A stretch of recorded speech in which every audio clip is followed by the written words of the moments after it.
Lepo pozdravljene in pozdravljeni, bolj ali manj znani obrazi na okrogli mizi Univerzitetne redakcije Radia Študent. Lep pozdrav tudi dvema gostjama in gostu. Univerzitetna redakcija se je v bistvu letos odločila po sklopu enih oddaj, da bi okroglo mizo oziroma temo te okrogle mize posvetili tako imenovanim skritim stroškom študija.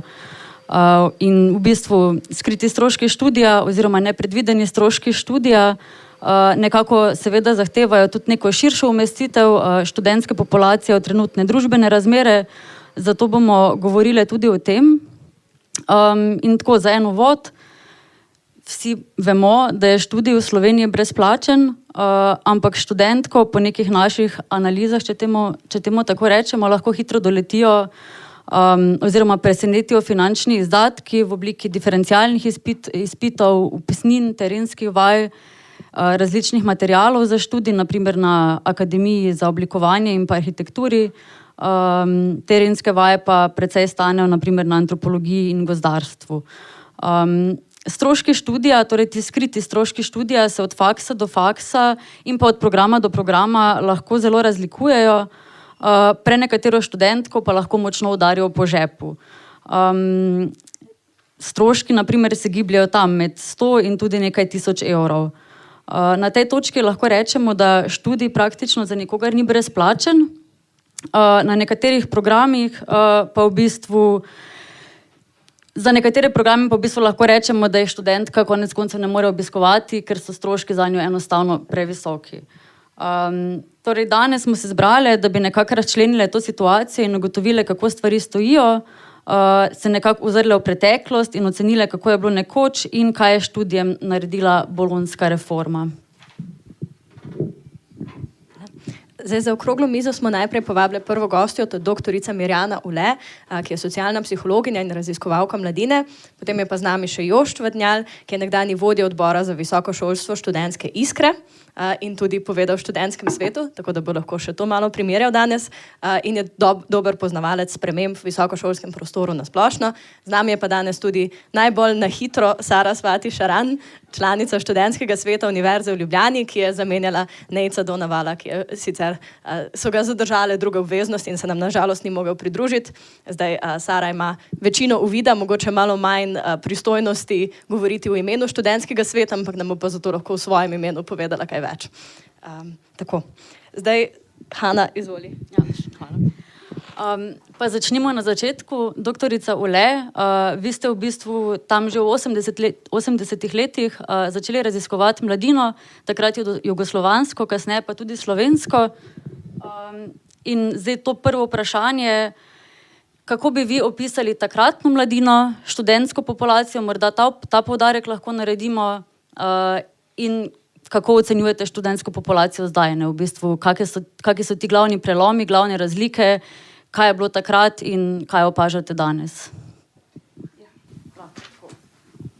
Najprej hvala za povabilo in če dovolite na začetku, če sem prav razumela, je ta okrogla miza namenjena eni obletnici, to 53. obletnici študentskega radia in nekako vam vsem, ki sodelujete pri radiu, čestitam in tudi sama sem pravzaprav vesela in zadovoljna tega jubileja, namreč jaz se spomnim rojevan Radio Študent, nekako je posledica ali pa rezultat študentskih gibanj, tam sem bila aktivno prisotna in tudi spomnim se prvih začetkov Radio Študent in spomnim se vseh obdobij, ki jih je preživljal in torej hura, da je obstal.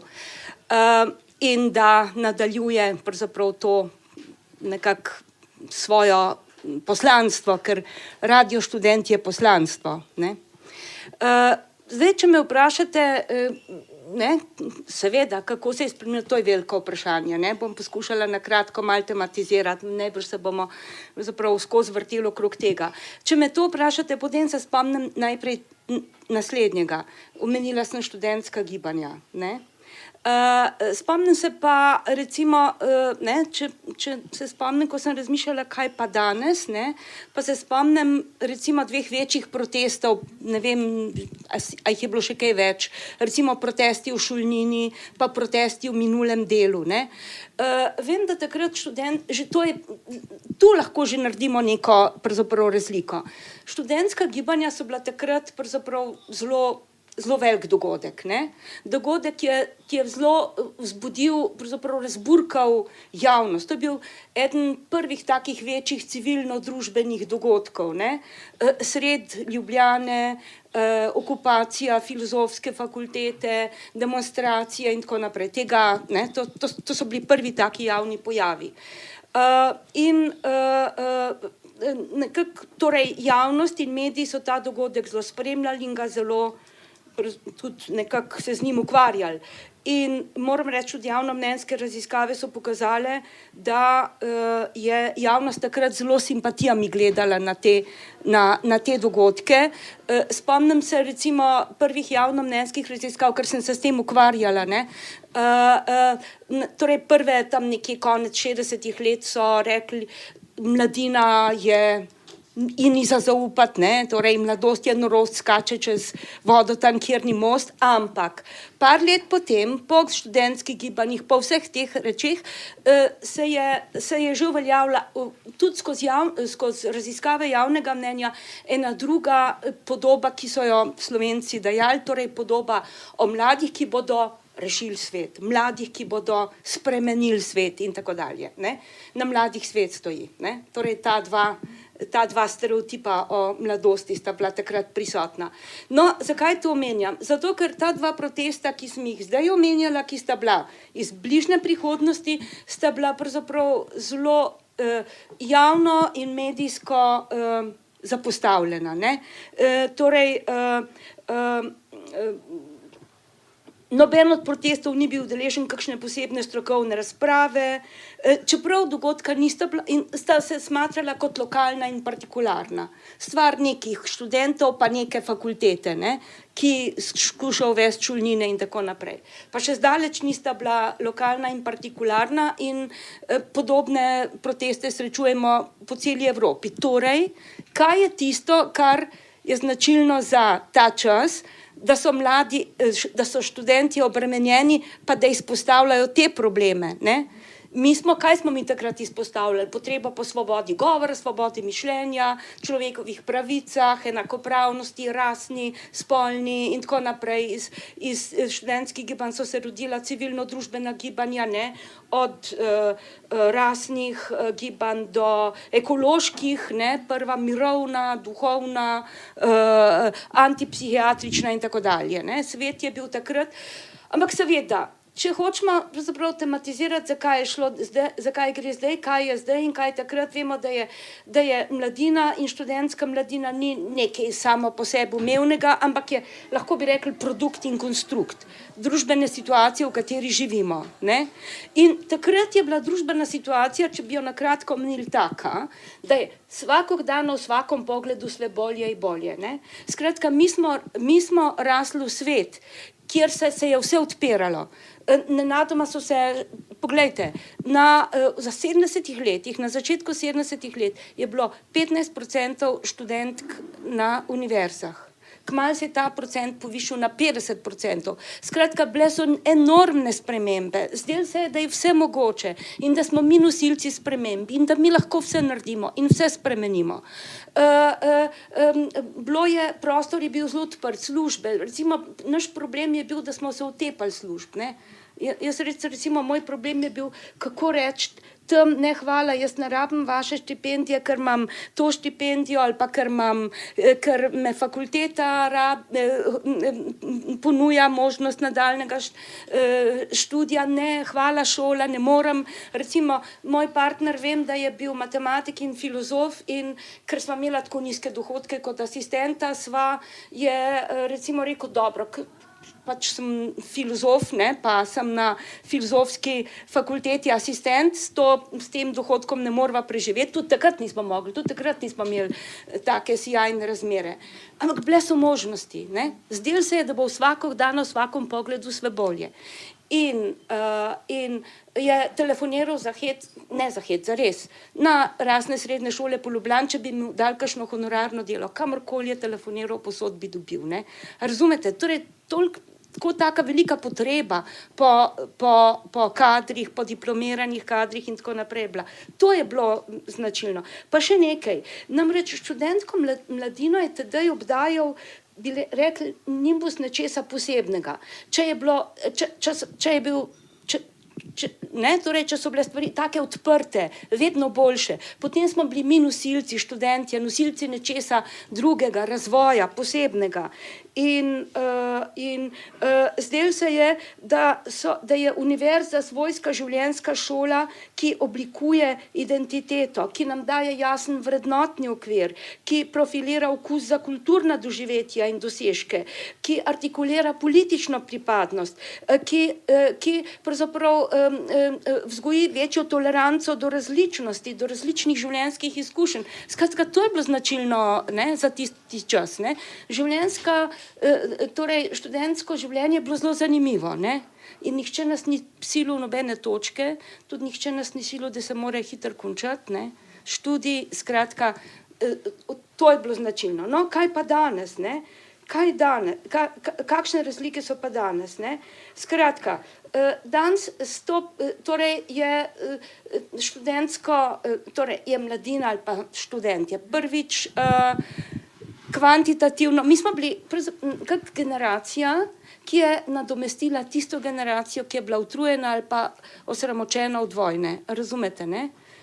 In zato smo mi stopili na mesto njih, ne?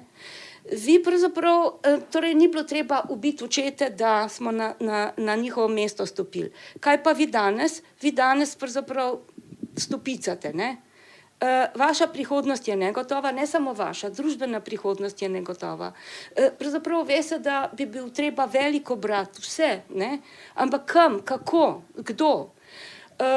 Torej, prihodnost je negotova, študij, ravno to ste rekli, tu nastopijo te stroški. Te stroški pravzaprav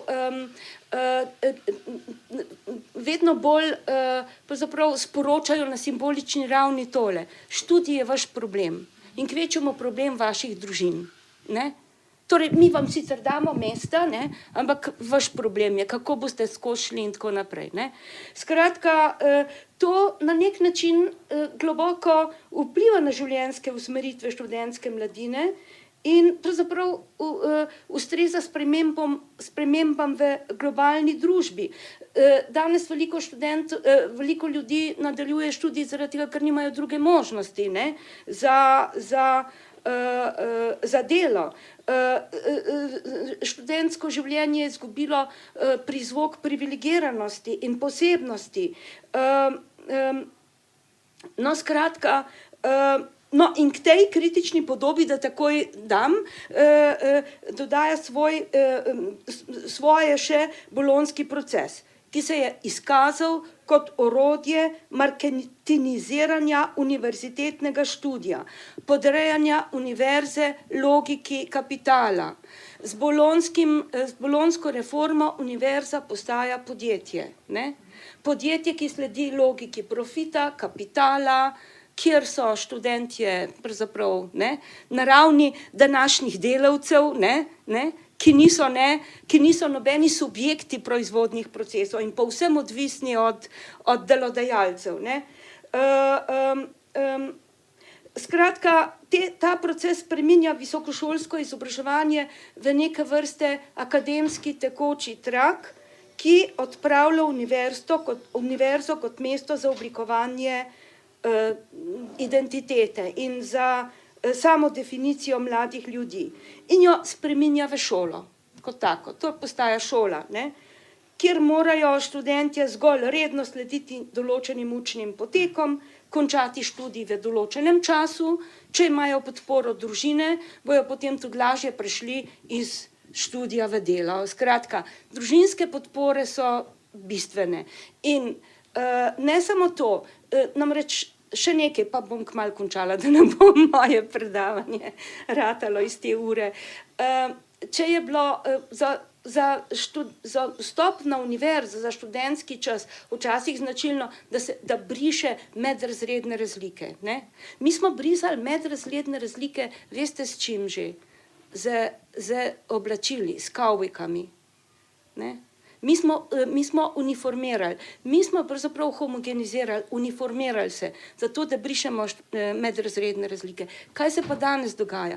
Poleg hudih medrazrednih razlik stopajo še znotraj razredne razlike. Znotraj razredne razlike, ki so pogojene s tem, a imajo študentje družinsko podporo, a jo nimajo. Ne samo materialno, ne samo fizično, tudi psihološko. To se je pokazalo ravno zdaj v času COVID-a. COVID je naredil masakr, ne? Med študenti. In ta masakr je bil tudi povezan s tem, ne? Pravzaprav, kaj se dogaja v tem družinskem okolju, v katerega so bili nenadoma vrženi in zaprti študentje. Ne? Se pravi, skratka, študentje so doživeli eno izjemno retrogradno situacijo, neko pravzaprav zamrznitev, ne, odraščanja, pa ne samo to, neko strašansko, strahotno regresijo. Ne? No, to je pravzaprav ta položaj, v katerem smo danes. Ne? Tako da, no, in še nekaj pravzaprav zelo pomembno se mi zdi. Namreč z razvrednotenjem študentske mladine so povezani tudi procesi ekonomiziranja študija. Namreč reduciranje nekaterih ekonomsko nezanimivih pa formativnih študijev. Jaz recimo na fakulteti za družbene vede. Kaj se je zgodilo? Nekaj strahotnega. Ne? Ukinili so se teoretski predmeti praktično. Ne? Mi smo imeli študij, prvi letnik je bil formativni, teoretski in metodološki predmeti skupni za vse profile. Šele potem se je začel nekako profilirati. Zdaj pa nenadoma udrla v ta potreba po praktičnih, potreba po orientaciji in so se brisali pravzaprav neki predmeti, ki so bili formativni na drug način. Nenadoma ni več filozofije na fakulteti za družbene vede, nenadoma tako rekoč ni več psihologije, ni več, ne vem. In tudi potem kadrov ni več takih. Mi nimamo več dobrih, recimo, kadrov, ki bi znova postavili take vrste predmetov, če bi prišlo do kakšne. To so hude reči in torej gre za to, da je prišlo do reforme študija v smislu njegove večje produkcijske naravnanosti, ne? V smislu, če mladina ni več toliko vredna kot včasih, naj bo tudi ustrezno cenejša. Mogoče na tej točki končam pa še kasneje.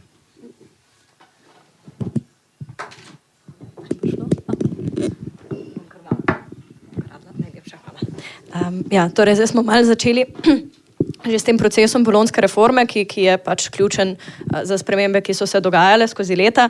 Zdaj, v času bolonjske reforme se je takrat omenjalo tudi plačljivo drugo stopnjo študija, za plačevanje katere bi se potem študentom omogočil dostop do temu namenjenih posojil. Predvidevala se tudi neka finančna participacija študentov samih. Torej, na mesto plačljive druge stopnje pa se je zaenkrat pač samo podražila tretja, narasli pa so ti skriti stroški, o katerih bomo še razpravljali. Torej, posojil ni, ostale so pa štipendije, ki teh stroškov pač ne dohajajo. Poprečna državna štipendija v letu 2021 je recimo znašala 112 €, kar pokrije najem sob, kar komaj da pokrije najem sobe v študentskem domu, kaj šele potem, če poskušaš najemati na trgu, in pa vse ostale študentske stroške in življenjske stroške, ki pridejo zraven. No, torej ni dostopen študij več vsem študentom s torej štipendijami, ki jih imamo, ampak hkrati pa smo pač zdaj v zadnjem času doživeli tudi z novim zakonom o znanstveno-raziskovalni dejavnosti in pa nacionalnim programom o visokem šolstvu, da se pač še dodatno omogoča in odpira možnost, da bodo više državno financiranje prejemali torej tisti programi in tiste fakultete, ki bodo uspešnejše na trgu. Zdaj, Jošt, a bi mogoče nam ti lahko opisal ta proces bolonjske reforme, kateri so torej ti glavni prelomi, ki jih ti poznaš in vidiš tu zraven. Govorili smo o razliki, kaj pa je bil torej sam proces? Ja, živijo, pa lepo zdrav še z moje strani. Najprej bi opozoril, da bolonjska reforma je izraz, se uporablja tako malo pavšalno. Ponavadi se potem govori na eni strani o bolonjskem procesu, pa na drugi strani o bolonjski deklaraciji. In po moje ravno ta deklaracija, ki je bila sprejeta 1999, tisti pomemben mejnik v teh spremembah, ki so se dogajale v visokem šolstvu. Zdaj, jaz bi mogoče opozoril, da je težko trditi, da so se te spremembe začele šele takrat. Bolonjski proces sam je posledica dogajanj, ki so v visokošolskem prostoru obstajala že prej. Seveda pa potem s formalizacijo teh dogajanj v obliki bolonjske deklaracije so se določeni procesi pohitrili, neki drugi so se pa mogoče zaradi tega malo zaustavili. Zdaj tako na hitro, kaj so glavne značilnosti tega bolonjskega procesa, nekaj smo že slišali o uvajanju vključljivosti. Zelo velik poudarek se je takrat začel dajati na kvantitativnem ovrednotenju različnih študijskih obveznosti, torej tega, kar danes poznamo kot ECTS, sistem kreditnih točk. Uvedel se je tako imenovan Evropski visokošolski prostor, ki sicer obsega še mnoge države izven strogo geografske Evrope. Po vsem tem območju se je uvedel in se še uvaja enoten sistem dodiplomskega in podiplomskega študija z primerljivimi diplomskimi listinami, s primerljivostjo študijskih programov, z enotnimi načini nadzora kakovosti. In to so tako v grobem procesi, ki definirajo to, čemu rečemo bolonjska reforma. Okay. Zdaj pa je na vrsti še Sara, za katero, vprašanje je bilo pripravljeno za Nejca, predsednika študentskega sveta Univerze v Ljubljani, ki ga danes tukaj ni, ampak kot smo prej omenili, Sara stvari precej dobro pozna, bomo zdaj videli. Čist tako. Ne, tukaj je pač to študentski svet, če pač kdorkoli ne ve, je organ študentov univerze, ki komunicira z vodstvom univerze in podaja mnenja v zvezi z zadevami, ki se nanašajo na pravice in dolžnosti študentov in študentk. Sestavljajo ga predsedniki, podpredsednice študentskih svetov na fakultetah, ki so članice posamezne fakultete, ti si ena izmed njih.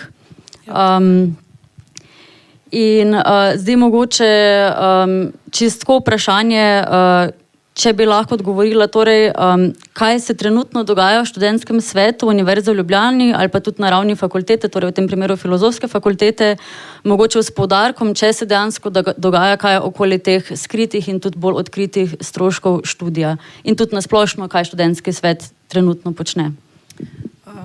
Ja, to je ta situacija, da imamo pač v Sloveniji dvotirno študentsko organiziranje, nekaj počne študentska organizacija, nekaj počne študentski svet. Študentski svet se predvsem, če se študentska organizacija ukvarja bolj z nekimi pač zabavnimi zadevami in finančnimi rezi v zadeve, ki so pravzaprav za dobrobit študentov.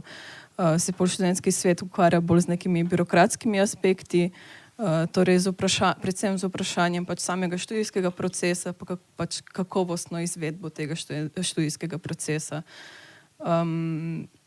Tako da morda najprej, tudi sami pač svetniki v študentskem svetu imajo pogosto pač težave z ugotavljanjem, kakšna je razmejitev zgolj tega, da opravljaš pač neko birokratsko poslanstvo znotraj univerze in zgolj pač potrjuješ ali pa podajaš mnenje na spremembe, ki jih pač vodstvo želi podati, ali pa pač tudi samo ustvarjaš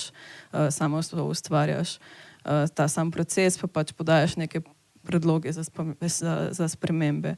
Tako da recimo, mislim, na filozofski fakulteti ni toliko skritih stroškov v smislu za tiste, tisti, ki so, vemo, da so in vemo, da jih pravzaprav ne moramo zares spremeniti, zato ker je pač filofaks res v rdečih številkah. In tisti stroški, ki so čim bolj optimizirani za to, da študenti sami kot posamezniki in posamezniki čim manj plačajo. Torej, so terenske vaje problem na oddelku za geografijo, na antropologijo in etnologijo. Druge zadeve pa pač nekako vedno probavamo štopati in če slučajno pride kdo do kakih idej, pač jim želimo, mislim, jim nameravamo čim prej zrušiti te ideje. Je pa nekako tako, da pač ni to, mislim, to je ne en faks, na ostalih faksih v univerzi v Ljubljani pa pač malo drugače. Recimo nekje je tudi pač, mislim, če je recimo pri nas zviševanje ocen samo omejeno s tem, kolikokrat lahko zvišuješ, torej 3-krat zastonj, pa pač 4. in 5. rok plačljivo, in je pač vseeno, ali zvišuješ iz, ne vem, manj kot 6 na 10 ali pa pač iz, ne vem, 8 na 10. Je na drugih faksih je več recimo nekih omejitev, mislim, so mogoče že prej stvari plačljive.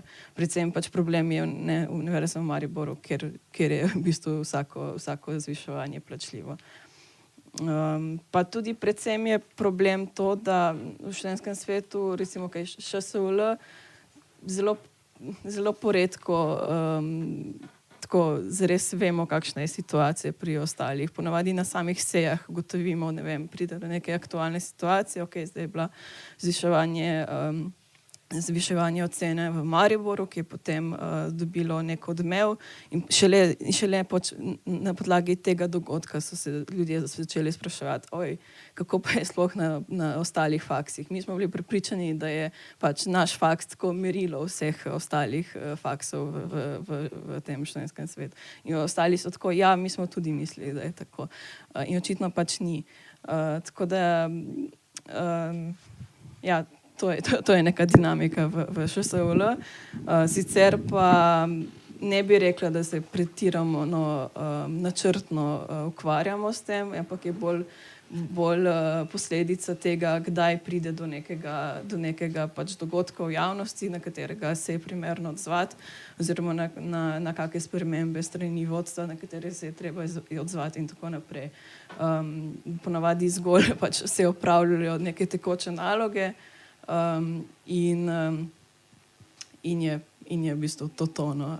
Ni neke zares vizije po spreminjanju, ker trenutno recimo namesto, da bi se ukvarjali zares kakovostjo študijskega procesa, se ukvarjamo zgolj z enim aspektom kakovosti študijskega procesa, idejo recimo univerzitetnega športa, ki pač seveda je telesno gibanje pomembno za dobrobit človeka, ampak ali se lahko greš zares, ne vem, zdravje v zdravem telesu, če pa pač nimaš za plačati položnice za streho nad glavo. Tako da, ja, to so te neke bizarnosti birokratskega aparata. Okay. Nika? Ja, zdaj nekaj si že začela na to temo, no, ampak torej ta zadnja afera, ki se je zgodila, ki je potem tudi v Ljubljani odmevala, je bila ta situacija na Univerzi v Mariboru. Namreč ugotovili smo, da torej stroški diferencialnih izpitov in zviševanja niso vse povsod enake. Pa če začnemo torej z zviševanjem ocen, torej v Ljubljani ima vsaka fakulteta za sebe določeno, sistemi so različni, ampak v Univerzi v Mariboru imajo pa to torej posplošeno in v letošnjem prvem izpitnem obdobju je potem prav dvigovala sprememba pravilnika o preverjanju in ocenjevanju znanja. To je bila ena izmed tistih birokratskih sprememb, ki se je torej pač tekoče sprejela. In vsako zviševanje ocen so potem želeli kvalificirati kot komisijski izpit in ga tako narediti plačljivega. Študentski svet univerze je spremembe pravilnika že potrdil. Potem je pa po slabem odzivu študentske populacije in množično podpisani peticiji, ki je nasprotovala plačljivemu zviševanju, potem univerzi predlagal nek kompromis z 8 brezplačnimi zviševanji ocene, ki bi si jih potem lahko dodiplomska študentka prerasporedila skozi pač leta dodiplomskega študija. In univerza je potem namesto tega sprejela po 2 brezplačna pristopa k zviševanju, komisijskemu zviševanju ocene, torej 6 zviševanj na 3 leta študija. In Univerza v Mariboru je potem za eno od naših oddaj povedala: organi Univerze v Mariboru so sledili željam študentov po opravljanju dodatnih izpitov za zviševanje ocen, kar sicer ni pogosta praksa na mednarodnih univerzah, kjer je tudi razpisanih izpitnih rokov manj. Ker pa se je v preteklosti pokazalo, da posamezni študentje pristopajo k dodatnim izpitnim rokom brez dodatnega znanja in brez posebne odgovornosti, saj se jim po izvedbi dodatnega izpitnega roka upošteva višja ocena, torej ni nujno, da uspejo dvigniti oceno, lahko je tudi nižja, lahko je študent v drugem upravljanju celo ocenjen negativno, so se organi univerze po celotnem izvedenem postopku odločili, da se spremeni sistem upravljanja zviševanja ocene. Torej, kar lahko z tega odgovora jasno sklepamo je, da kot prvo se Univerza v Mariboru zgleduje in primerja s tujino, kar ni nujno zmeraj najboljši zgled, ko pride do dostopnosti študija finančno, ne. Drugo, da pač študente očitno v prvi vrsti razumejo kot neke izkoriščevalce sistema, ki neodgovorno tratijo čas profesorjev s tem, da se potem na ponovno pisanje izpitov ne pripravijo dovolj. Čeprav pač v potrdilo temu niso priložili nobenih statistik, kljub temu, da smo jih za te prosili izrecno. In tretjič, da vlogo univerze torej razumejo predvsem kot neko disciplinirajočo in ne andragoško institucijo. Zdaj pa, Sara, še malo te bomo imeli na tapeti. In sicer takrat je to malo zaokrožilo tudi pri študentskem svetu, ne, v Ljubljani, v bistvu so se tudi iniciative v Ljubljani odzivale na situacijo. Nas zdaj zanima, v bistvu, kako bi se študentski svet v Ljubljani lahko odzval, če bi se kaj podobnega začelo dogajati v Ljubljani. Torej, kakšno moč sploh imate ugovarjati takšni odločitvi in pa hkrati, zdaj to je drugo vprašanje, podvprašanje, videli smo, da se je v Mariboru takrat zaangažirala študentska skupnost, ki v bistvu za to niti ni vedela, je potem naenkrat bila obveščena, pisala študentskemu svetu in pa zaangažirala neko peticijo. Kakšen je kaj dotok informacij strani študentstva do študentskega sveta? Koliko imate vi kaj dostopa do teh problematik, koliko se ljudje sploh obračajo na vas? Piše direktno vam ali kako potekajo informacije? Ja, mislim pač informacije potekajo tako malo odvisno od samega faksa. Pač, recimo, če so manjši faksi, je ponavadi boljši pretok informacij. Če je pač večji faks, imaš potem nek omejen krog, do kam pač pride do informacije. Ne vem, za neke ful pomembnejše pač se prosi vedno referat, da razpošlje mail vsem, oziroma ne vem, tajništvo na dan oddelku.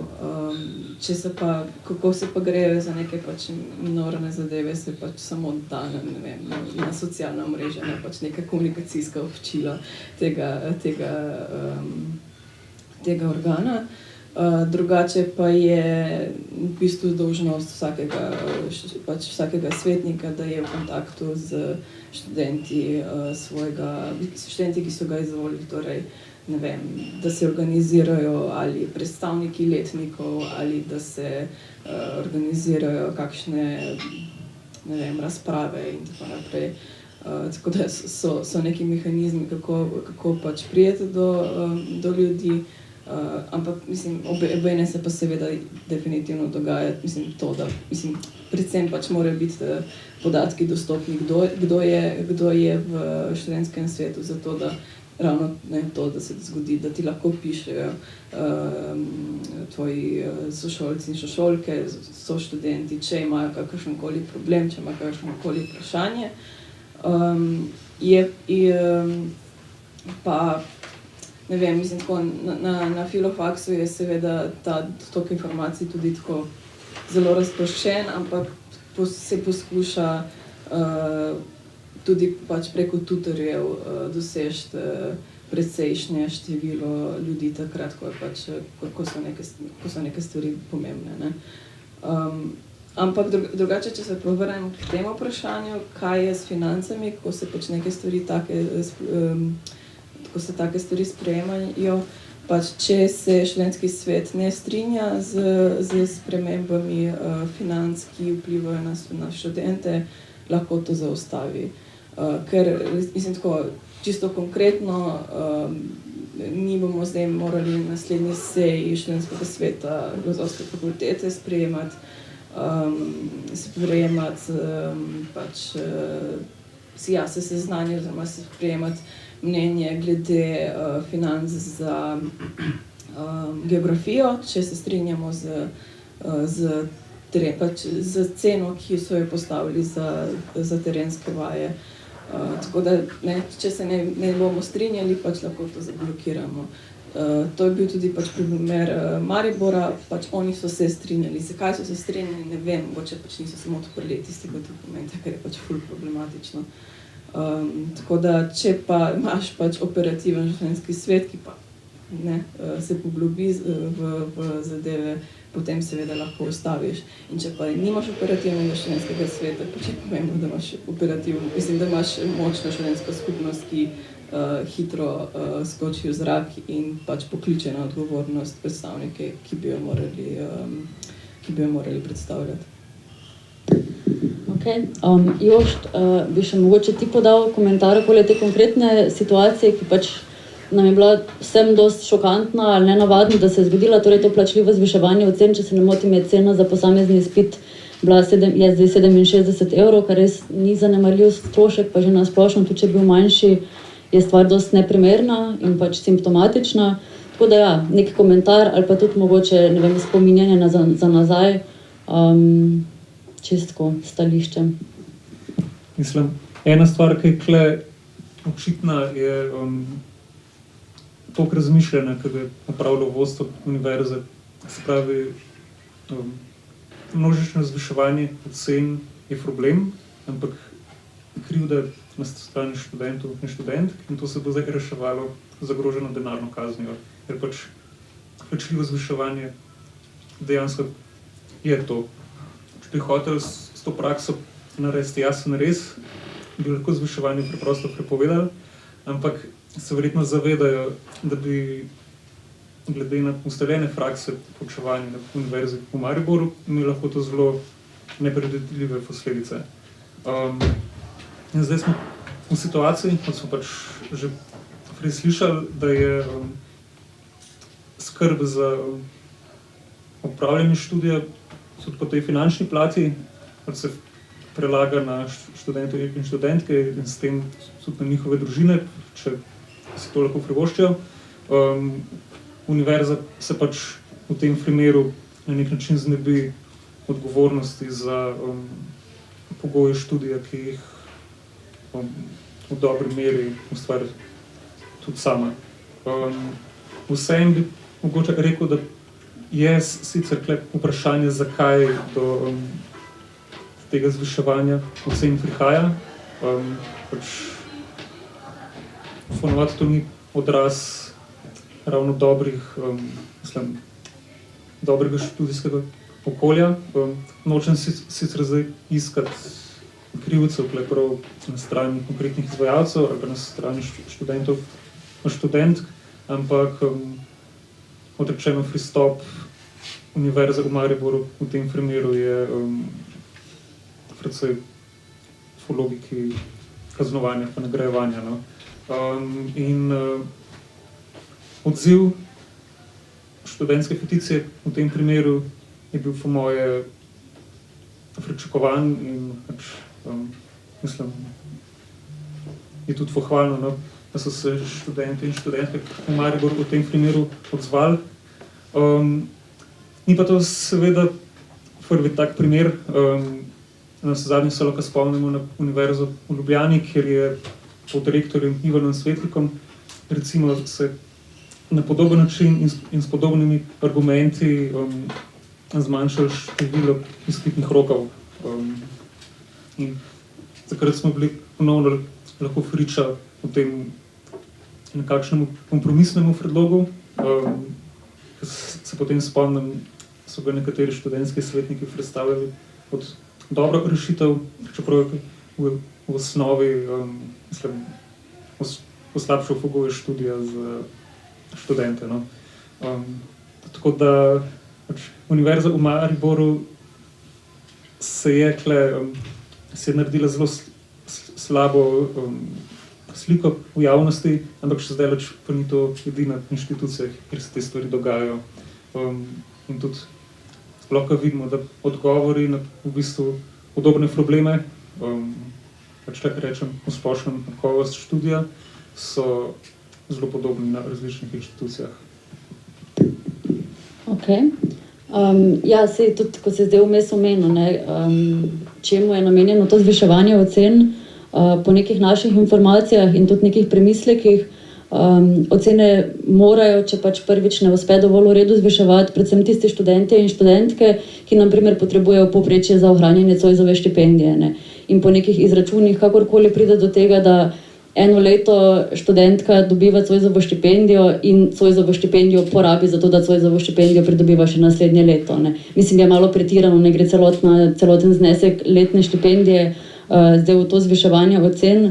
Ampak če se usmerim še na vas, doktorica Ule, vi ste pred časom, mislim, da lani v nekem tem času dejali, da bi za študentke in študente, da se jih finančno razpremeni, uvedli na primer univerzalni temeljni dohodek.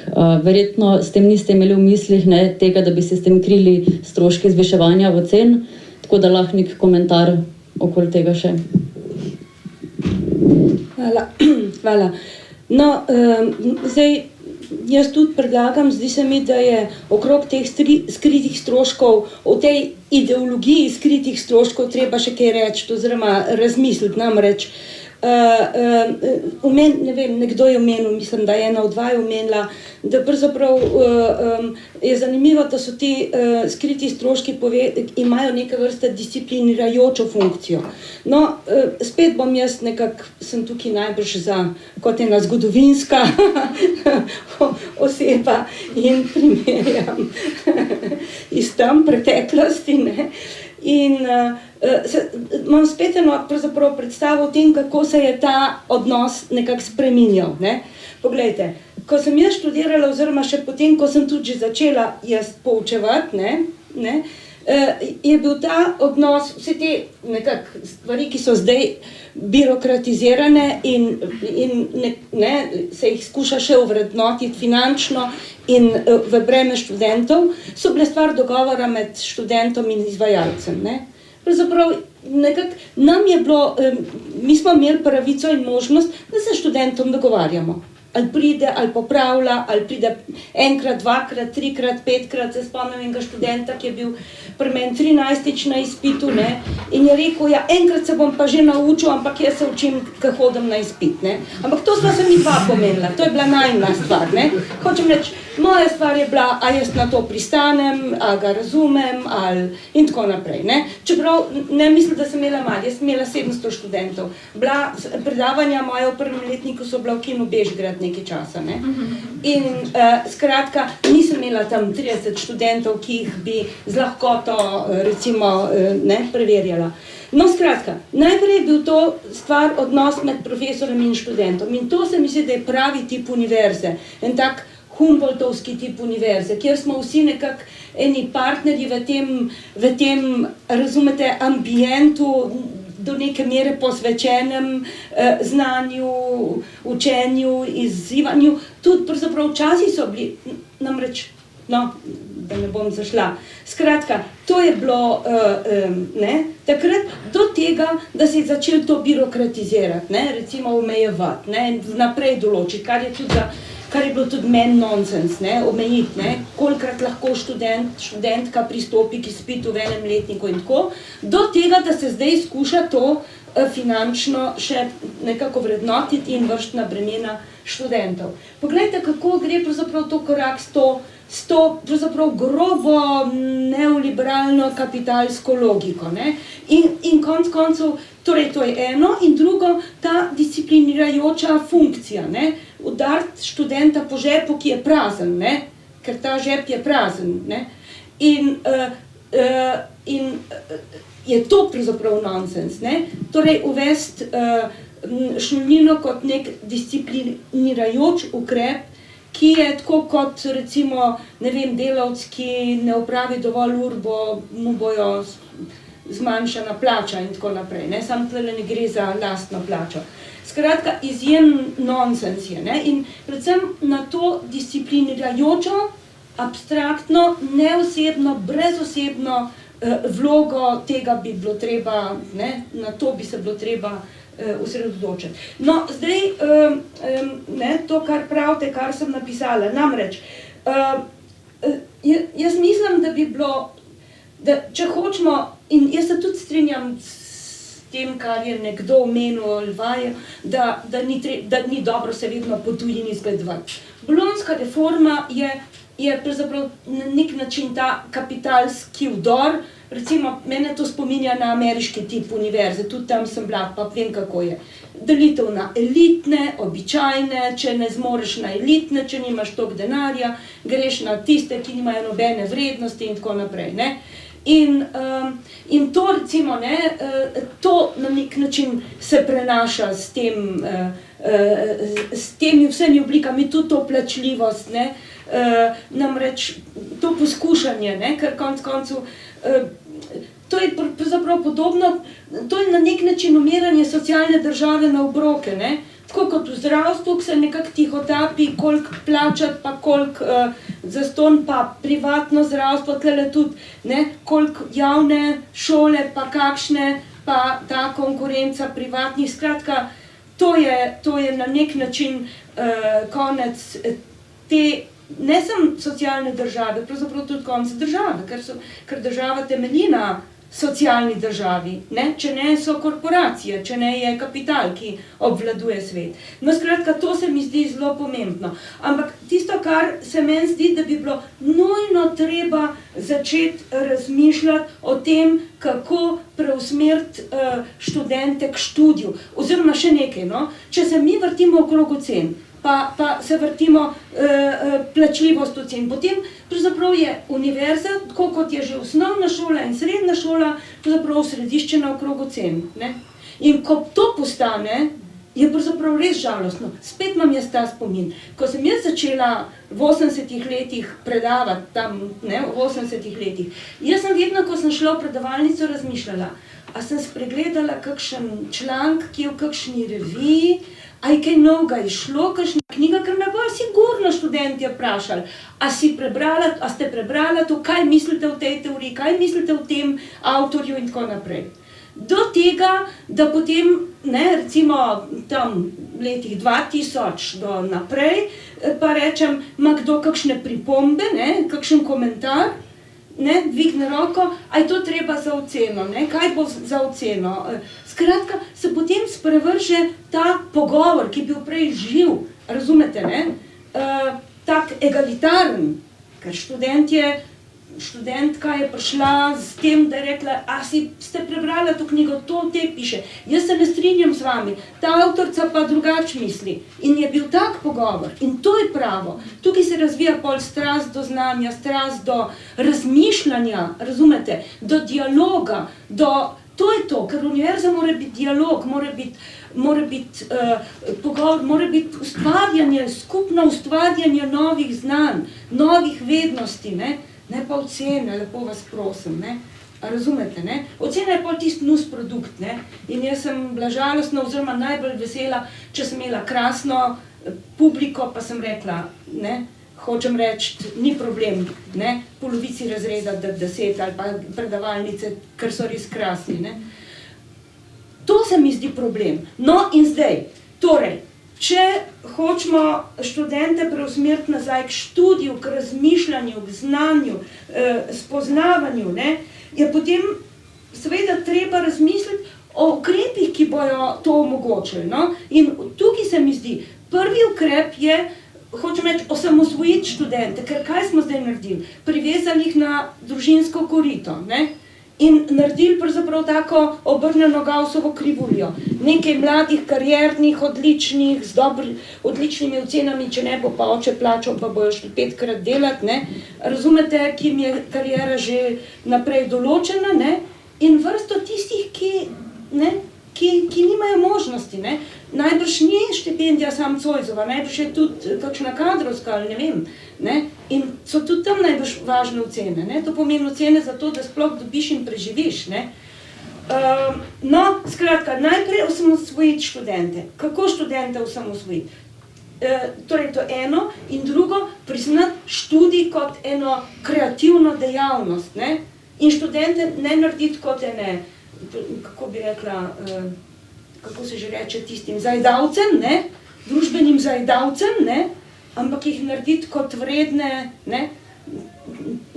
nosilce znanj in vednosti, ne. In če hočemo to osvoboditi, jih moramo ne samo od družbenih, ampak tudi od družinskih jasli osamosvojiti. Ne? In tukaj se mi zdi najbolj primeren to, da se študij prizna kot ekonomsko vrednoteno delo in da se študentom da univerzalni temeljni dohodek. Seveda lahko se zahteva recimo redni študij, če dobiš redno, ne, s tem, da se lahko razmišlja tudi o še nižji plačljivosti ali pa zastonj, ne vem, prevozom, pa razumete, tudi take ugodnosti, ki pol olajšajo, prevozi, bivanje in tako dalje. Ne? Skratka, da se študente razbremeni tega ekonomskega pritiska in da se pravzaprav jih na nek način usmerja v to, da vso energijo vržejo v razmišljanje, madar kritično razmišljanje, ker vi ste nosilci prihodnosti. Kakšna bo prihodnost, če se boste utapljali v teh problemih. Ne? Torej, na nek način se mi zdi, da je tisto, za kar bi se morali zauzemati, ne? Tudi študentske, ne vem, predstavniki in tako naprej, končno že priznati aktivno državljanstvo študentom. Aktivno državljanstvo pa pomeni aktivno ekonomsko državljanstvo, aktivno politično državljanstvo in aktivno socialno državljanstvo. Ekonomsko državljanstvo pomeni dati dohodek, ne? In potem, seveda, recimo, kvečemu se lahko zahteva, da se diplomira, ne? Potem dati politično državljanstvo pomeni dati možnost zasedanja v vseh telesih političnih odločanja, sodelovanja pri odločanju, ne? Tudi večjo težo odločanja na univerzah najprej in potem vse povsod do parlamenta. In skratka, to se mi zdi nekako zelo pomembno. In to ni pomembno za študente, to je pomembno za družbo, da dobi aktivne državljane, razumete, da dobimo strokovne, aktivne, odprte, zbujene, ne, razumete, ne pa pravzaprav osrediščene okrog sebe, individualiste, karieriste, tekmovalce, ne, ali pa pravzaprav apatične državljane, ki iščejo. Takrat vem, ko smo 2008 delali študijo med študentsko generacijo, ko sem se začutila, ker najbolj zaželjena je bila služba javna služba, v javnih, razumete, ustanovah. Pa sem rekla, kaj se pa dogaja študenti? Meni je pa najbolj dolgočasna taka služba, razumete, ne? Neki javni ustanovi, ne vem, birokratski in tako naprej, ne? Potem seveda jasno je, če toliko časa si nekako v enem takem nejasnem položaju, potem kaj želiš? Samo končno že prideti do, ne vem, stabilnosti, ne? Ja. Lepša hvala. Ja, zdaj, kot ste omenili, ne, torej pač gre za neko priklepanje študentov v družinskem koritu ali pa na drugi strani spet to nesmiselno cirkularnost tega, da pač lahko pa študent zraven študentsko delo prekarno upravlja, pa potem nima časa se tako pripravljati za prvo upravljanje izpita in tako naprej. To so tudi študentke poudarjale, torej pač ekonomsko deprivilegirani študenti so potem še na področju ocen dodatno deprivilegirani, potem bi si pa morali plačati, zato da lahko zvišujejo in tako potem dobivajo recimo tudi dodatek državni štipendiji, ki je občasno pogojen s tem, da imaš dovolj dobre ocene, tako da so v bistvu vsi ti neki pač družbeni korektivi, ki naj bi se dogajali, so pogojeni s študijsko uspešnostjo? Moram nekaj dodati. Namreč to bi bilo treba tudi enkrat reči, da ocene nič ne pomenijo veliko. Ne? Ni nobene korelacije med ocenami in uspešnostjo v življenju. Ne? To pomeni, tudi birokratske ustanove bi morale delati na ocenah. Važno je, da greš, da letnik narediš, ker da lahko razvijaš pravzaprav svoje interese tam, kjer imaš interese, ne? In to jahanje na ocenah je, torej to, če se kje da kaj izboriti, bi bilo treba to, no? Da štipendija ne bi smela biti odvisna od ocen. To je super, se mi zdi uvod za Saro, ki tudi želi nekaj povedati. Sorry, jaz imam že nekaj časa rent na voljo. Mislim, tako, te zastavke, ki ste jih zdaj nanizali, pač vse to imamo, ampak ne funkcionira. Pač imamo štipendije, ki bi morale pač ravno zato ravno s štipendijami bi pač morali študenti imeti neko ekonomsko neodvisnost, ki bi pač omogočala k temu, da pač ne študiraš in ne ob tem delaš samo zato, da lahko študiraš in preživiš, ampak da bi bil fokus sam študij, zato da kasneje pač, ne vem, ko doštudiraš, priješ na trg dela in tako naprej.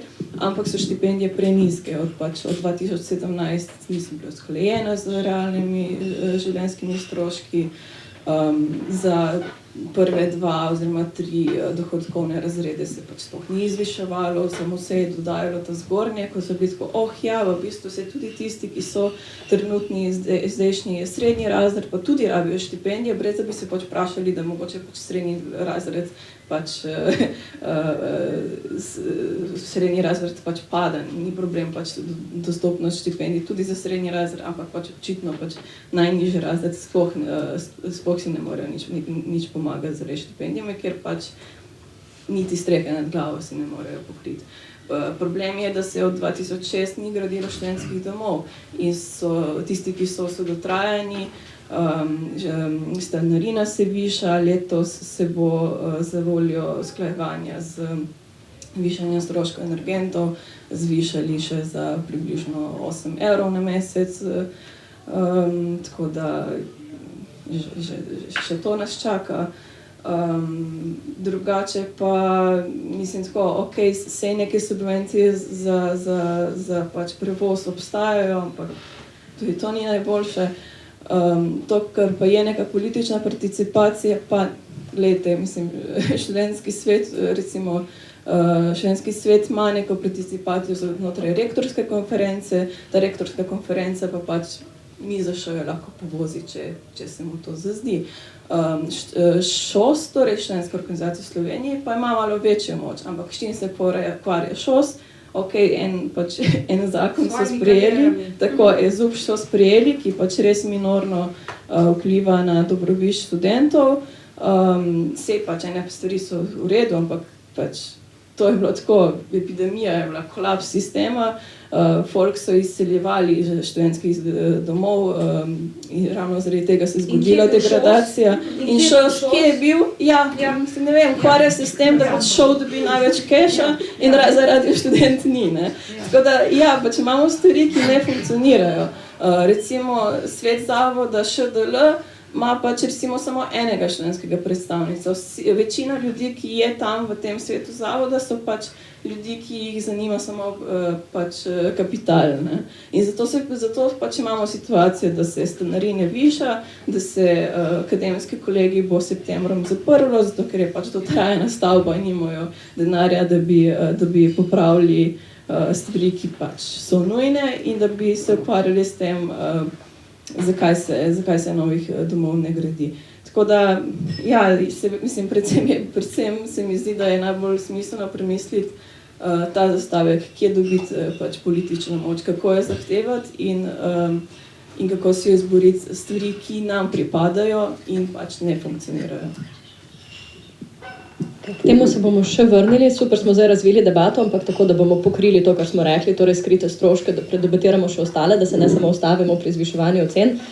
Namreč omenili smo že terenske vaje, recimo na etnologiji, pa na gozdarstvu, recimo tudi okoli 240 evrov zapravijo študenti na prvi stopnji, pa potem skupaj s pisninami, ki letno znašajo nekaj na 30 evrov, že nanese potem nad 300 evrov, lahko še z ostalimi stroški. In potem smo mi recimo za eno izmed univerzitetnih oddaj univerzitetne redakcije pridobile izjavo: sklep z določitvijo študijskih obveznosti na biotehniški fakulteti me je še pred 300 evrsko izvedbo predmeta stal 95,90 evra. Torej sem dala 100 evrov za list papirja, na katerem je bilo napisano, katere diferencialce moram upravljati. To sem vedela že brez tega lista. Torej, zdaj, diferencialni izpiti so zelo posebna kategorija tu zraven, zato ker se tu cene dvignejo v nebo. Pri določanju cene posamezne diferencialne obveznosti se potem članice UL opirajo na veljaven cenik univerze. V njem je zapisano, da se cena diferencialnega predmeta določi glede na število kreditnih točk, ki jih mora kandidat ali kandidatka zbrati, da izpolnjuje pogoje za vpis na želen magistrski študij. Vrednost ene kreditne točke pa potem se določa glede na višino šolnine, ki bi jo sicer kandidat plačal za opravljanje študijskega programa. Ampak treba je opozoriti, da to ni neka homogena zadeva, da so znotraj Univerze v Ljubljani in tudi znotraj fakultet potem primeri in cene različne. Recimo samo na filozofski fakulteti se že to kaže, ponekod lahko plačaš opravljanje celega predmeta, drugod samo izpit, dodatno računajo za materiale, porabljene pri vajah na naravoslovnih in tehniških smereh. Ampak tudi podobni programi so lahko potem na koncu finančno ovrednoteni različno. Tako naprimer diferencialni izpit za študij sociologije stane 60 €, opraviti moraš pa 4, torej skupno 240 €, medtem ko na psihologiji na istem faksu potrebno opraviti 7 diferencialnih izpitov, znesek za izpit je pa 50 € na kreditno točko, ki jih je skupaj 42, torej to nanese skupaj 2100 € za diferencialne izpite za psihologijo. Dodatnih stroškov fakulteta nima pri diferencialnih izpitih iz psihologije, ki bi bilo kaj več kot pa pri teh iz sociologije, in se očitno torej cena določa na podlagi nekih drugih kriterijev. Zdaj pa, Jošt, imaš mogoče ti kakšen uvid, bi komentiral te ogromne razlike v znesku. Vemo recimo, da je psihologija blazno zaželen študij, biti psiholog je potem močen socialni statusni simbol, ampak potem s tovrstnimi ukrepi ustvarjamo situacijo, ki nekatere programe omogoča zgolj tistim, ki jih plačajo in precej. Kakšna je situacija torej? Mislim, težko je reči, kaj konkretno so imeli v mislih vodstvo posameznih fakultet, ali pa posameznih kateder, oddelkov, ali pa celo nosilci posameznih predmetov, ko so določali cene opravljanja diferencialnih izpitov. Ali pa recimo en primer, da jaz bolj poznam z fakultete, na kateri sem študiral, kjer je bilo zelo pogosto opravljanje laboratorijskih vaj za nazaj in je bilo pri nekaterih predmetih očitno, da imajo izračunano, kakšna mora biti cena teh laboratorijskih vaj, zato da pokrijejo določene dejavnosti laboratorijev. Pri nekaterih drugih predmetih pa je sicer cena na listu papirja obstajala, ampak je ni nihče zaračunaval. Tako da to je po moje zelo neurejeno področje. Ravno zaradi tega lahko potem zasledimo take velike razlike, ki pridejo iz osebnih pogledov tistih, ki sprejemajo odločitev. Ne vem, če obstaja. Mislim, očitno je, da ni enotnega kriterija in je odrečeno odvisno od osebnih preferenc. Po drugi strani seveda od pritiskov, ki jih predstojniki oddelkov, kateder, nosilci predmetov doživljajo skozi to, kar bi rekel, tržna naravnanost študija. Če je potencial, nekateri pač radi izkoristijo pa za malo više cene. Ja, naprimer, vi ste tudi omenili prej ta elitizem nekaterih fakultet oziroma koledžev v Ameriki, Združenih državah. Mi pa v bistvu v Sloveniji najdemo kar velike razlike, tudi kar se tiče cen diferencialnih izpitov, če primerjamo Univerzo v Ljubljani z Univerzo na Primorskem in Univerzo v Mariboru. Naprimer, na katerikoli fakulteti in programu na Univerzi v Mariboru diferencialni izpit na prvi stopnji stane 34 €, za drugo stopnjo 100 €, medtem ko na Primorski univerzi cene nihajo med 35 in 45 €. Tu se tudi pač bolj vidi ta neka večja zaželjenost Univerze v Ljubljani oziroma pač više število študentov, študentk, ki imajo interes študirati tukaj, in potem pač Univerza v Mariboru, Univerza na Primorskem kot neki akademski periferiji, glede na te stroške oziroma cene, ki imata torej precej nižje stroške. In tudi za eno izmed oddaj smo dobili odzive študentov, ki so dejali, da so se odločili ostati naprimer v Mariboru na Primorskem ali pa celo iti tja, zamenjati program, prav zaradi nižjih cen diferencialnih izpitov, ker si višjih ali niso mogli privoščiti ali pa jim enostavno tudi se ni zdelo smiselno. Na tej točki je mogoče pomembno še omeniti še to, da mnogi študenti za opravljanje teh izpitov in tudi na splošno morajo študentsko delati, v nekih obdobjih celo precej intenzivno, da lahko naprimer čez poletje zaslužijo dovolj za diferencialne izpite. In bi izpostavila, ne, da je Slovenija v bistvu v Sloveniji beležimo enega najvišjih deležev študentov, ki delajo med študijem na ravni Evropske unije. Številka je, oziroma odstotek je 86%, od tega jih 66% dela, da si pokrije življenjske stroške, 44% si pa brez prihodkov od svojega dela študija ne bi mogli privoščiti. In zdaj mogoče na tej točki preidemo še naprej. Torej, k tistemu, kar smo prej že malo načeli. Torej, kaj pa se da sploh storiti? Ni bilo vedno tako, da študentke in študenti niso imeli toliko moči pri odločanju. Pri Iskri recimo ste jo marca 2014 zagnali najobširnejšo kampanjo do sedaj in to je bila kampanja proti predlaganemu predlogu zakona o visokem šolstvu, na svoji spletni strani, za katerega poveste, da je bil njegov namen komercializacija in manjšanje obsega javnega visokega šolstva ter odpiranje vrat plačljivemu študiju. Svoj vrhunec je potem kampanja dosegla 16. aprila, ko je več tisočglava množica študentov s protestom glasno izrazila svoje nestrinjanje z zakonom in vladno politiko na področju visokega šolstva. Zaradi protesta se je potem to novelo najprej zamrznilo in potem ob menjavi vlade umaknilo. Kako bi ti opisal tisti moment, oziroma kako ste potem v Iskri kasneje gledali na ta čas, ker si se je pridružil malo kasneje, kot si povedal, se je takrat bolj zaupalo študentom, jih bolj upoštevalo, kaj je bila sprememba? In sem najprej bi opozoril na to, da jaz sem bil takrat še srednješolc in sem po eni strani to dogajanje spremljal z distanco, po drugi strani sem o tem detajle zvedel posredno, čeprav od ljudi, ki so bili takrat prisotni ob tem dogajanju. Zgodba okoli tega je v resnici zelo zanimiva. Prvotno je šlo za idejo izpostaviti to nekompetentnost študentske organizacije pri opozarjanju na negativne procese v visokem šolstvu in šele večkratno natančno branje novele zakona je pokazalo, da zakon vključuje to možnost vpeljave šolnin. In potem je sledilo zelo dolgotrajno in naporno, intenzivno terensko delo, s katerim se je mobiliziralo precejšnje število študentov in študentk, se jih popeljalo na ulice in tam izrazilo nestrinjanje s to novelo zakona. Zdaj, implikacije za dogajanje, kot je rekla, novela zakona je bila potem na koncu zavrnjena.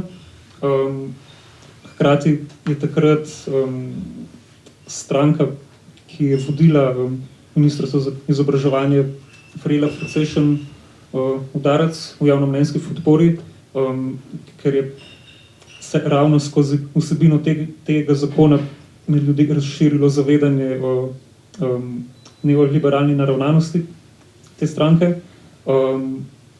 Za Iskro je pa to pokazalo predvsem, kako zelo težko je dosegati spremembe. Tukaj si moramo priznati, da vse, kar je bilo s to mobilizacijo doseženo, je bilo nesprejetje novega zakona, s čimer je situacija ostala pri starem, ki je na nek način omogočila sprejemanje takega problematičnega zakona. In v tej smeri ni nikoli prišlo do nekega resnega preboja, da bi lahko ali študentska Iskra ali kakšna druga študentska organizacija, pobuda, iniciativa predstavila pozitivne predloge in jih tudi pripeljala do realizacije. Sem potem v času, ko sem bil v študentski Iskri, pa v študentskem svetu, večkrat slišal, da bi morala biti to glavna naloga študentov in študentk. Jaz se sicer s tem ne strinjam čist, ker se mi zdi, da je to vseeno čez vidika razmerja moči znotraj visokega šolstva utopično pričakovati samo od študentske populacije, da bi sforsirala neke take spremembe, ampak je pa zagotovo to bil en trenutek velikega zavedanja, kakšna dragocenost je brezplačno visoko šolstvo. Ampak spet pri tem se šele začne, ker po eni strani, kot se pogovarjamo danes, brezplačno šolstvo ni nujno brez plačila, po drugi strani pa tudi to ni dovolj, da bi bilo visoko šolstvo tudi resnično dostopno.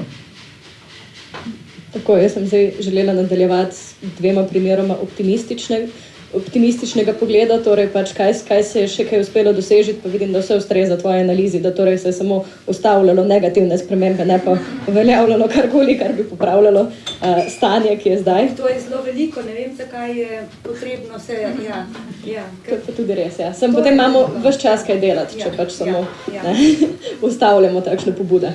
No, ampak recimo, ko je šel na kampusu želel zgraditi hotel, se je študentska javnost o vegetaciji Iskre uprla in je projekt takrat propadel. Pa beležimo tudi uspehe stanovalcev v študentskih domih Ljubljana, ki so v času epidemije izpeljali precej pomembnih akcij, s katerimi so skušali preprečiti povečan nadzor v domovih.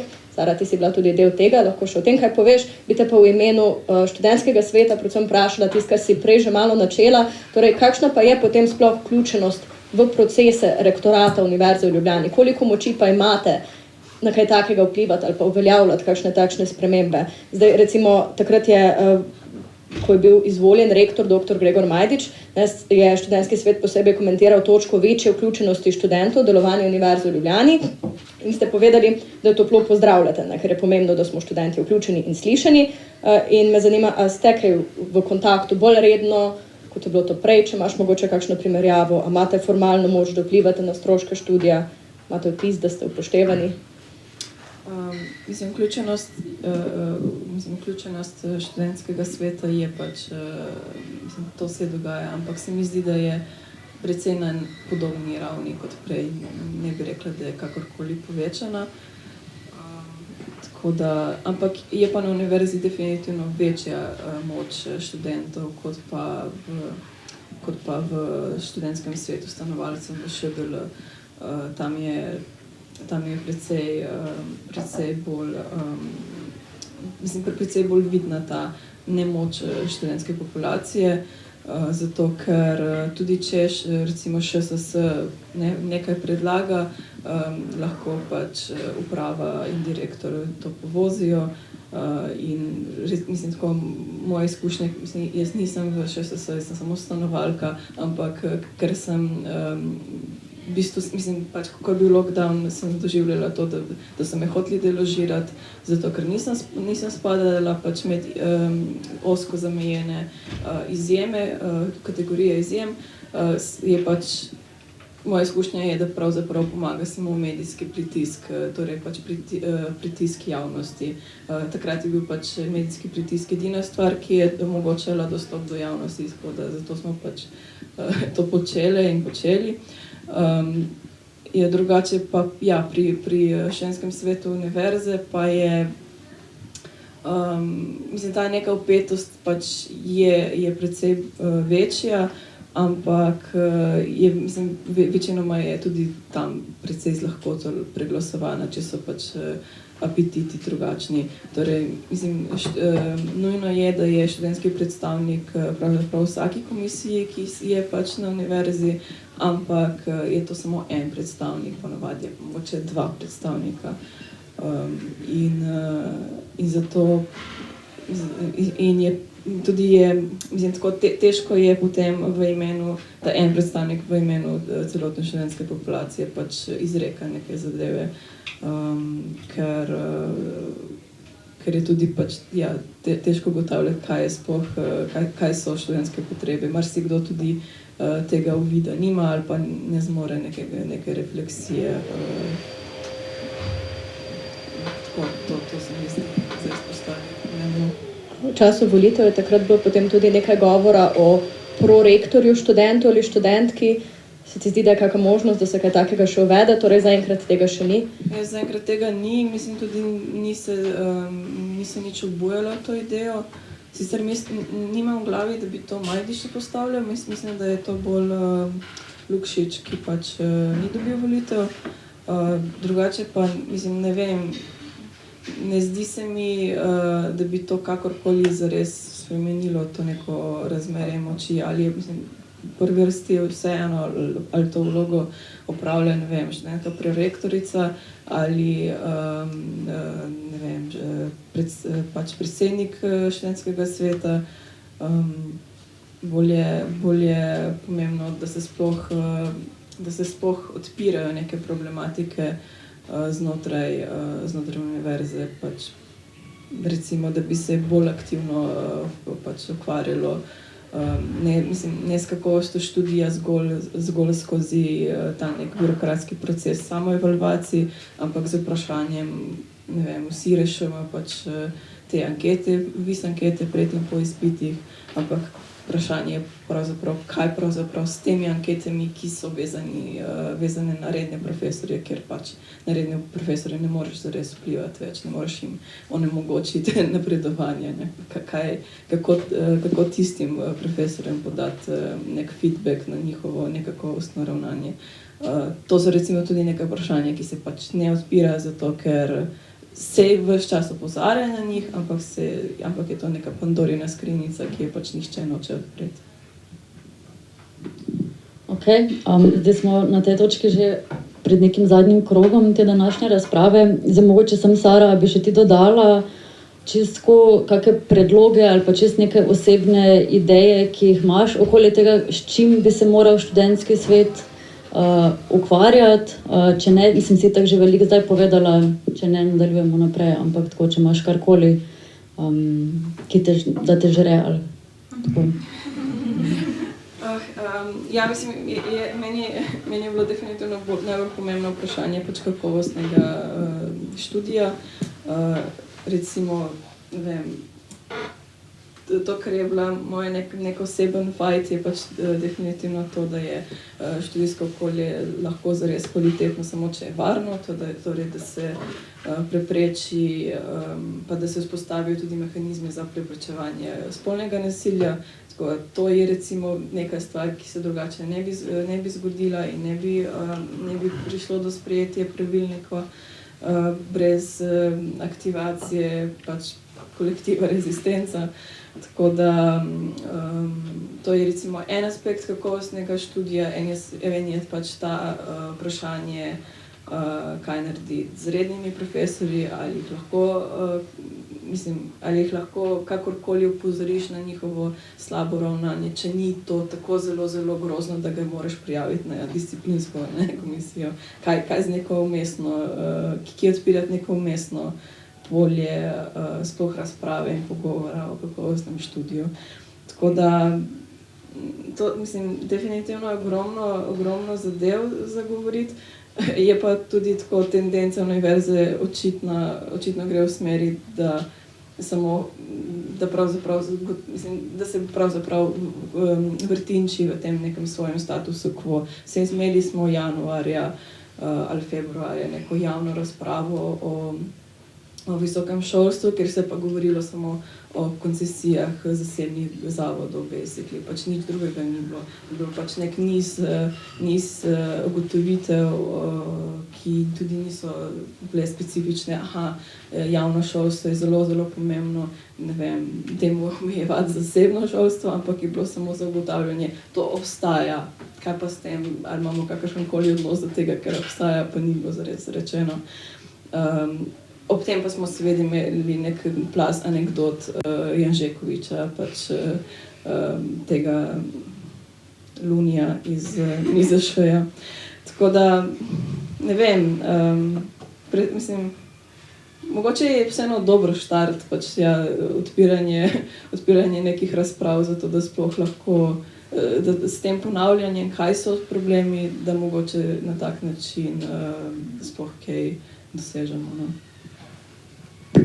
Ok, Jošt, še mogoče neka tvoja, mislim, zaključna misel, tako mogoče predvidevanje ali pa ocena tega, kaj lahko pričakujemo od slovenskega visokošolskega prostora v naslednjih letih, kaj te najbolj skrbi ali pa tako nek pregled v prihodnost.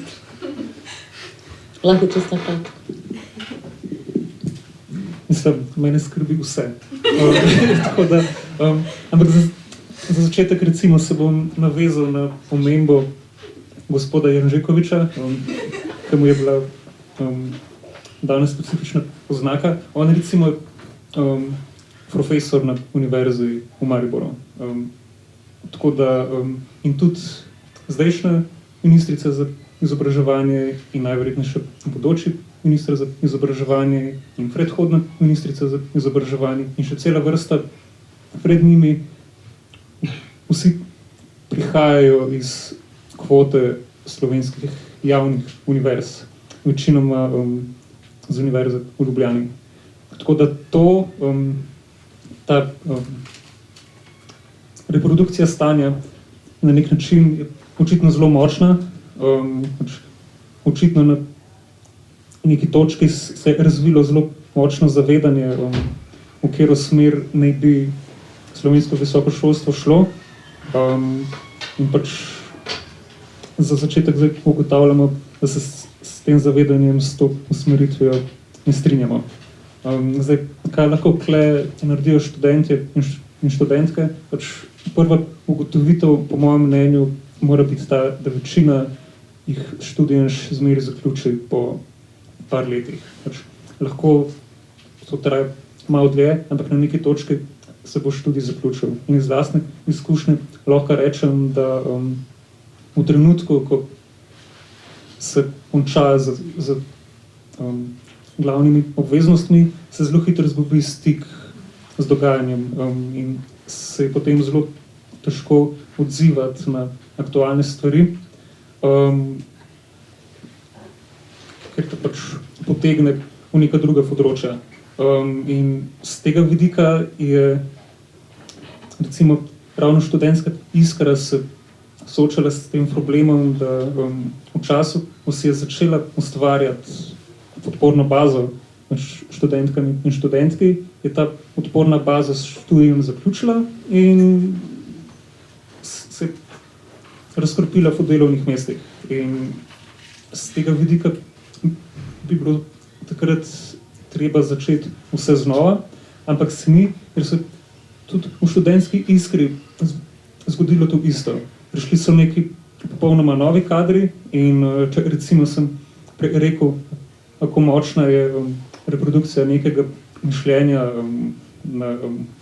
v tej vodilni frakciji akademske skupnosti, ki potem obvladuje recimo tudi ministrstvo, se je v enem študentskem društvu to izkazalo kot zelo zapleteno. In jaz verjamem, da z dosti podobnim problemom se soočate tudi na redakcijah na Radio Študent. Tako da iz tega vidika zdaj zelo težko rečem, kaj lahko študentska skupnost dejansko naredi. Mogoče en glavni korak je, da se ta najnaprednejši, najbolj razgledan del študentske skupnosti v teh študentskih letih, ki omogočajo stik z nekimi novimi stvarmi, pa soočanje z nekimi novimi načini razmišljanja, opremi za kasnejša leta, ko se nabere še malo več izkušenj, pa se mogoče izpostavijo neke druge strukture, skozi katere se potem lahko upelje neke dejanske spremembe in da se na tisti točki potem spomnimo, a ja, se je res, a je pa štipendije, recimo, a je pa študentsko zastopništvo. Tako da, mislim, ko sem zdaj sicer rekel malo svojega osebnega stališča, delnega razočaranja, ker določene spremembe niso bile izvedene, tako kot smo si, jaz pa še nekateri na neki točki malo idealistično zamislili, ampak po drugi strani pa, kot smo prej slišali, tudi to, da se zavrne nekatere škodljive spremembe, je lahko zelo velik uspeh. Tako da korak po korak, ne vem, sploh že nekam pride. V redu, hvala Jošt. Pa še zdaj doktorica Ule za konec, neko podobno vprašanje, v bistvu neke vaše napovedi za prihodnost ali pa tako neka popotnica ali karkoli, čistko za. tem trenutku napovedovati prihodnost je tako kot šlogati iz kavne usedline, ampak vendarle, recimo, če bi bila ena popotnica, ne, torej, če nadaljujem, ne, jaz sem trdno prepričana, nekaj stvari, trdno prepričana, da vaša vloga in naloga je preprečevati in zahtevati. Mislim, ni vloga študentov, da delajo dokument, saj zato so strokovni organi, ampak preprečevati in zahtevati. Ne? Hočem reči, če postaviš zahteve, že moraš razviti eno idejo in argumente. In če nekaj preprečuješ, moraš razviti ene argumente. In skratka, to je to. Ne? Kako to narediti? Ne? Spet lahko usporednico z našim delom recimo potegnem. Ne? Zdaj, jaz mislim, namreč študentje so podobno, to iz psihologije, socialne psihologije vemo, ne, jaz kot socialna psihologinja sem pravzaprav to tudi predavala pa proučevala. Torej, študentje so manjšina, družbena manjšina, ampak so kreativna manjšina, lahko so kreativna manjšina, torej tvorci novih idej in nekako, ne, takih, ki jih potem v zahteve postavijo, ne, skratka. Torej, to je, ne, ampak kako manjšine uspejo? Manjšine uspejo samo nimajo moči, ker značilnost manjšin je in danes v tem neoliberalnem svetu je moč zelo skoncentrirana, ne. Še v mojem času je bila na nek način precej distribuirana, zdaj je skoncentrirana, nekako nimate moči. Moč je v skupnosti, moč je v številčnosti. In zato mi smo začeli od spodaj navzgor. Kako pomeni? Mi smo začeli z srečevanji, mi smo začeli z odprtimi katedrami. Recimo za mene je bilo, vsak dan smo se mi dobili od 3:30 popoldne na študentski organizaciji, ne? In smo debatirali. To so bila taka, ne? In tako spontano nastali. Brali, debatirali, razmišljali, argumentirali, ne? In nekako od tukaj, od spodaj to je raslo in potem od tukaj se postavljajo določene zahteve. Tako kot so druge civilno-družbene pobude nastale pa uspele, ne? Recimo Inštitut 8. marec, ena majhna skupinca, kaj recimo lahko doseže. Tako da ne se blokirati, ne pravzaprav razmišljati o svoji nemoči, razmišljati o svoji moči, ne? Razmišljati o tem, kaj je vaša moč. Ne si postavljati previsoke cilje, ampak to, če lahko neke stvari ustavite, ali pa če lahko argumentirate zahteve, ki naj jih potem razvijajo, ne? No in recimo moja taka stvar, ki jo poudarjam, kjer se da, zavezništva iskati. In veste, kdo so vaši zavezniki? Dijaki. Zato zahtevajte že enkrat končno nižanje volilne pravice. Ne samo, da zahtevate aktivno politično državljanstvo za sebe. Zahtevajte aktivno politično državljanstvo tudi za vaše zaveznike, dijake. Vi ste rekel, da ste kot dijak se že seznanili z nekaterimi stvarmi.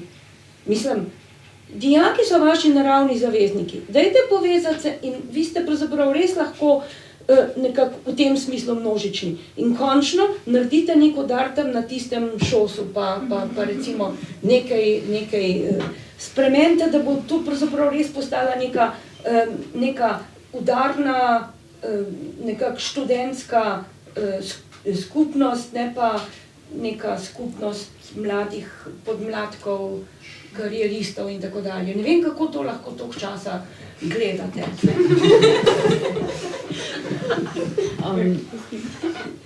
Hvala. Zdaj mogoče čisto za konec, malo smo že, mislim, pozni, ker se nadaljuje ena okrogla miza čez 21 minut. Če ima kdorkoli iz publike pač kak komentar ali pa misel, ki bi jo hotel tudi tako podeliti, je mikrofon še vedno na voljo. Sicer pa bi se sem zahvalila za obisk in poslušanje te okrogle mize, pa tudi gostjama in gostov. Tako da. Jaz bi mogoče zdaj na to temo civilne družbe vprašal. A ni glih na teh ljudeh, da bi mogli poseči po politiki, glede na to, da zmeri, ko so se dvignile taka zadeve, se zmeri potem izprazno prostor na politiki in je zmeraj neko druga stran zasedla ta prostor. Naprimer 70-ta, ne? takrat se izpraznijo in še danes pač te posledice desnice na oblasti živimo v bistvu. Mogla bi načeti razpravo v 70-ih, ne? Pravzaprav takrat je bilo, takrat je šlo za velike stvari, ne? Po svetu, ne? Takrat se je šlo, kam gremo, kam bo šla prihodnost, ne? In dobro, neki stvari se je spodbudili, naredili, lahko rečemo eni, ne, tukaj se bomo večno kregali med sabo, a so študentska gibanja uspela ali niso uspela, ne. Tako da, nisem vas pa čisto razumela, kaj ste hotel reči, da bi morali iti v politiko, civilno, take gibanci. Ja ali ne? Recimo, po drugi strani so pa spet 60-osmašem, ne, učitelj, da so šli v politiko, ne. A razumete, kot učitek, recimo Joška Fišer, ki je bil pol zunanji minister, ki je ustanovil stranko, ki je bil močen funkcionar, ustanovil stranko Zelenih in šel v parlament. Jaz mislim, da tukaj je vse možno. Lahko staneš gibanc, lahko spodbudiš, lahko večno zahtevaš, lahko greš v politiko. Torej, to so vse možnosti in svobodne pravzaprav možnosti. Ampak kot študenti, predvsem se mi zdi, ne, da predvsem je glas študentov se manjka. Mislim, meni manjka glas študentov v družbi, meni res manjka, pa glas mladih, ne. Res mi manjka. Zdaj dobro je pol stopiti v politiko in tako naprej, ampak ta glas, sicer je pa tako res, vprašanje zdaj, da ne bom samo sebe demantirala, namreč vem, da sem že tam v 90-ih pisala, da mladina, o dekonstrukciji mladine, o tem, da mladosti, ne, o tem, da ni več potrebna.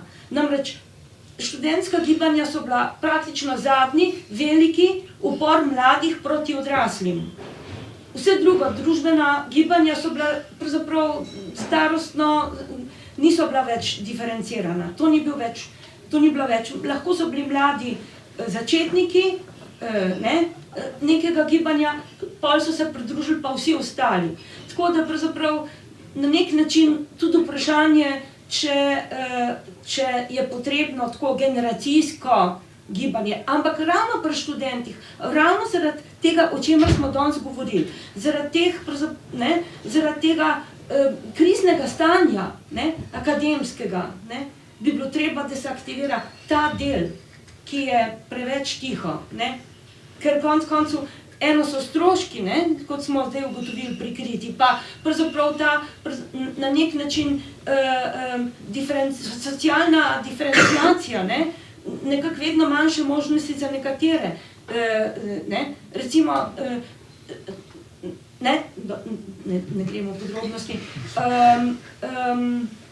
torej, eno je to, drugo je pa, kot ste tudi načeli, kvaliteta študija, način študija, bolonjska reforma je uvedla to, ne, pot odprla stroškom, po drugi strani pa, kot rečeno, je spremenila ta Humboldtovski model univerze, posvečen, ki temelji na teoriji, na tem razmišljanju, v neke vrste tržni model, ne, podjetje, ne, ki je praktično usmerjeno. Kako ne bo univerza usmerjena v praktične predmete, če pa ne vemo, kaj bo čez 5 let, ne? Vedno sem zastopala to tezo, da je najboljša praksa dobra teorija, ne? In to sem prepričevala tudi študente, ker so rekli, to je pa preveč teoretsko, ne? Ker to ti da neko splošno, ki pa to lahko, ne, narediš. Tako da te dve stvari sta akutni, ne? Zdaj pogledajte, zdaj se bo, naj bi se formiral posebno ministrstvo za znanost in visoko šolstvo. Lahko, da smo veseli tega, da bo ministrstvo, lahko nismo preveč zadovoljni z tem, kdo ga bo vodil, ne? Ampak treba je takoj štartati na njega, ne? Treba je postaviti zahteve. Ko se nekaj ustanovi, takrat so ambicije, da se kaj naredi. In kdor bo prvi potrkal na vrata, bo mogoče imel prednost pri tem, ne? Ok, je to danes? Se stane.